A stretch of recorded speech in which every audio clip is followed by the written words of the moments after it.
మనుషుల్ని వాళ్ళ జీవితాల్ని శవాల్ని తొక్కుకుంటూ రాజకీయాలు చేసి అధికారం కోసం ఎంత నీచమైన పనులైనా చేసే జగన్మోహన్ రెడ్డి రాజకీయానికి ఇదొక తార్కాణం.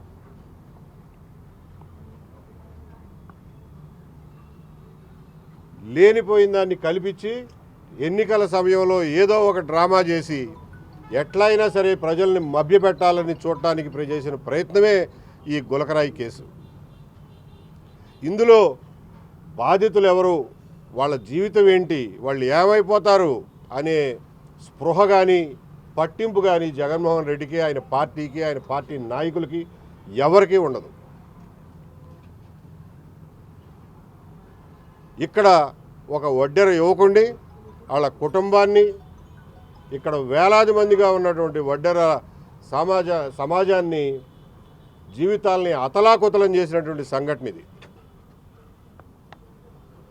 గజమాల వేసినప్పుడు తగిలిన దెబ్బో ఎట్లా తగిలిందో తెలియదు, కానీ కొద్దిగా చీరుకుపోయి రక్తం వచ్చిన సంఘటనని నిమిషాల్లోనే ఎవరో రాయేసి కొట్టారు, హత్యా ప్రయత్నం చేశారు అనే నాటకంగా దాన్ని అప్పటికప్పుడు మార్చిపాడేసి ఎవడ దొరుకుతాడా బలిపశువు అని చెప్పి 2-3 రోజులు వెతికి అందరికంటే బలహీనంగా కనపడినటువంటి ఈ సతీష్ని ఒక ముద్దాయిగా చిత్రీకరించి ఏమాత్రం సాక్ష్యాధారాలు లేకుండా, ఏమాత్రం సాక్ష్యం లేకుండా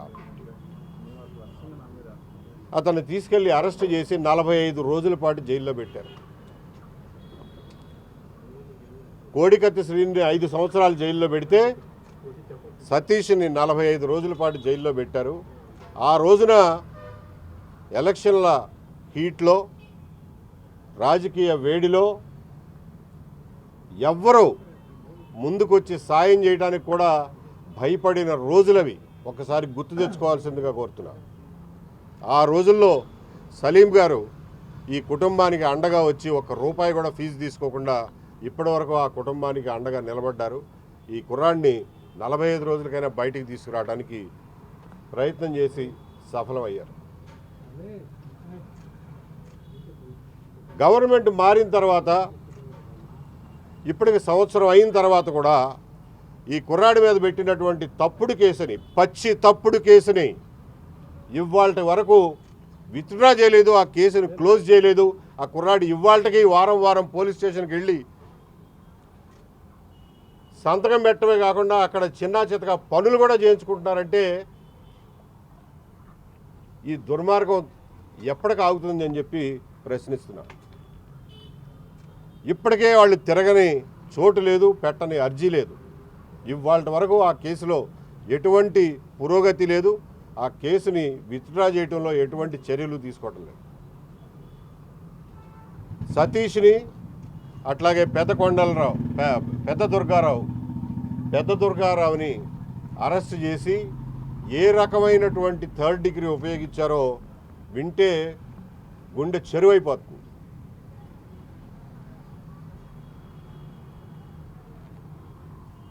$2 లక్షల డబ్బు ఇస్తాం,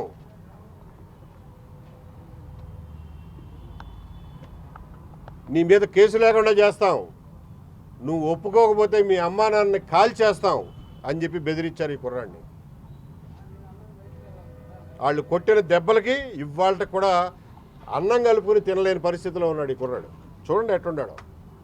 19 ఏళ్ల కుర్రాడు ఉండాల్సిన శరీరం అనేది. అట్లాగే పెద్ద దుర్గారావుని 5 రోజుల పాటు కంటిన్యూస్గా 3rd డిగ్రీ ఉపయోగించి చెప్పుకోవడానికి వీలు లేనంత దుర్మార్గంగా ప్రవర్తించి ఇక్కడ మైలవరం పోలీస్ స్టేషన్లోనూ 3rd డిగ్రీ ఉపయోగించారు. చివరికి సెర్చ్ వారెంట్లు వేసి హెబియస్ కార్పస్ వేస్తారనే భయంతో పెద్ద దుర్గారావుని వదిలేశారు తప్ప దయదలిచి కాదు. ఇంత దుర్మార్గం చేసిన పోలీసుల మీద ఇవాళకి కూడా యాక్షన్ తీసుకోకపోతే సమాజానికి ఏమి సందేశం పంపిస్తున్నారో నేను అడుగుతున్నా.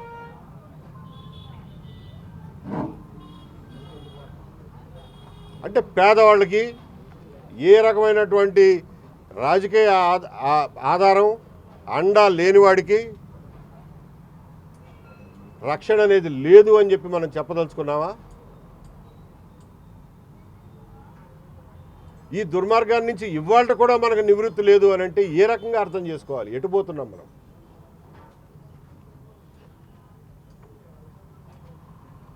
పనులు మానుకుని ఈ కేసుల చుట్టూ తిరిగి 50 చొప్పున లక్ష రూపాయలు డిపాజిట్ కట్టి చలాన్లు కట్టి ఆ పిల్లవాడిని రిలీజ్ చేసుకోవడానికి పెట్టిన డబ్బులతో పాటుగా 5-6 లక్షల రూపాయలు ఆ కుటుంబం ఖర్చు పెట్టాల్సి వచ్చింది.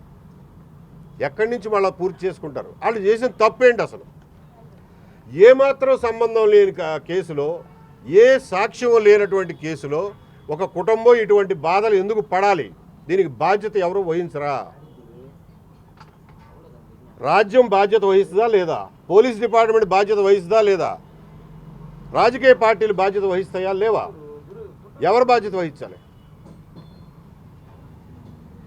ఇది మన అందరం ఆలోచించాల్సినటువంటి విషయం. జగన్మోహన్ రెడ్డి గారి పరిపాలనలో పోలీసుల అకృత్యాలకి పరాకాష్ఠ ఈ కేసు. దాన్ని సరిదిద్దాల్సినటువంటి అవసరం ఈ రోజునున్న పరిపాలనా యంత్రాంగం మీద ఉంది. ఖచ్చితంగా ఇది జరిగే వరకు ఆందోళన చేసి తీరుతాం.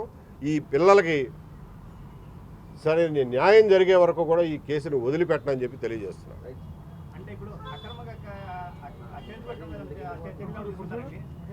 ఏమండి,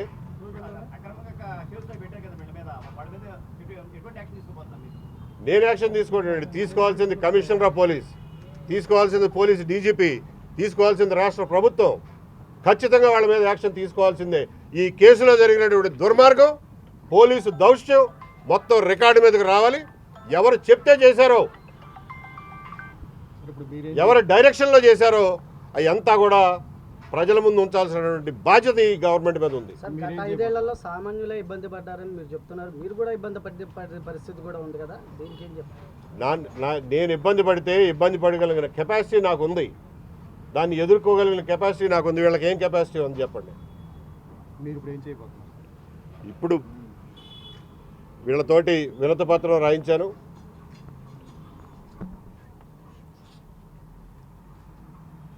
సతీష్ మీద పెట్టినటువంటి దుర్మార్గపు అక్రమ కేసుని వెంటనే విత్డ్రా చేయాలి, ఆ కేసుని మూసేయాలి, అతని మీద పెట్టినటువంటి బెయిల్ బాండ్స్ అన్ని రద్దు చేయాలి, వాళ్ళు కట్టిన ₹1,00,000 చలాన్లు వెనక్కి ఇవ్వాలి.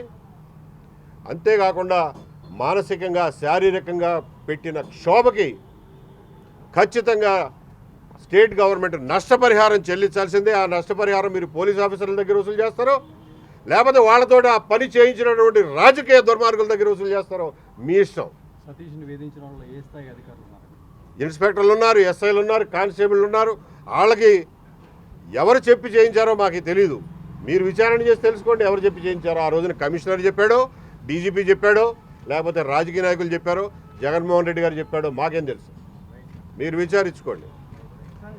అంతేకాకుండా ఈ కుటుంబానికి జరిగిన నష్టానికి నష్టపరిహారం ఇవ్వాలని కూడా డిమాండ్ చేస్తూ ఈ రోజున సిపి గారిని కలుస్తాం.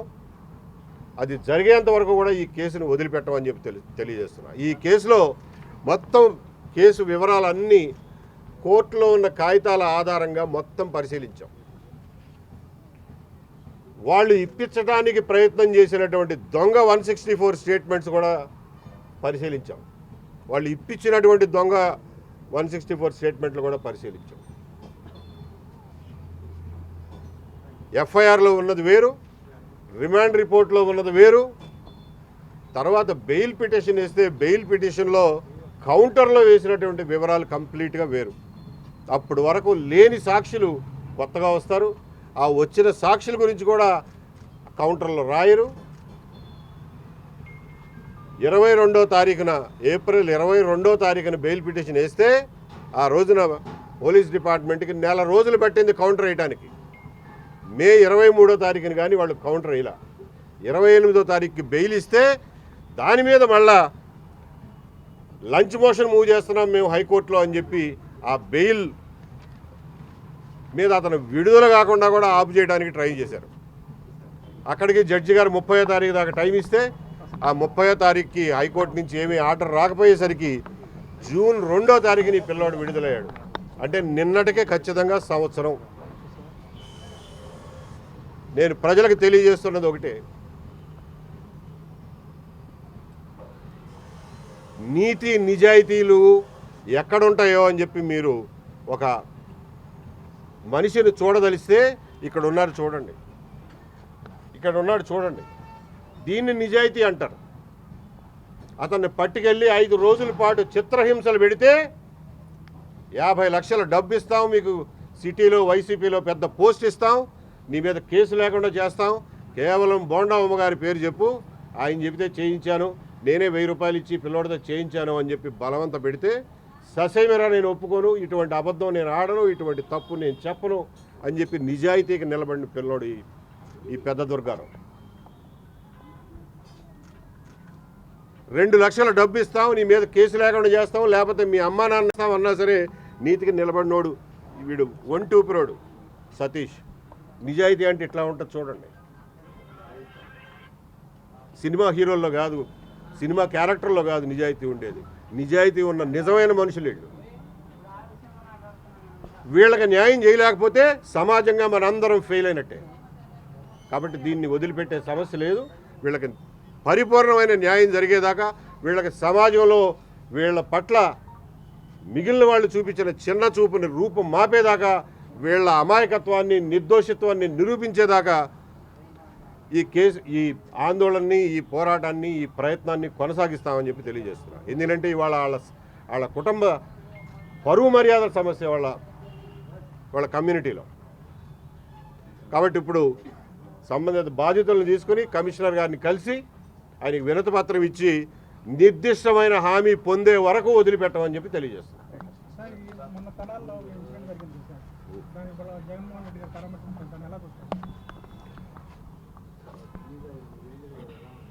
12 ఏళ్ల పాటు తన కేసుల గురించి కోర్టుకు కూడా వెళ్ళనటువంటి జగన్మోహన్ రెడ్డి గారిని చూస్తే ప్రజలకి న్యాయ వ్యవస్థ మీద నమ్మకం సన్నగిల్లిపోతుంది. దాని పర్యవసానమే తెనాల్లో పోలీసులు చేసినటువంటి అతి. దాన్ని ఖచ్చితంగా ఖండించాల్సిందే.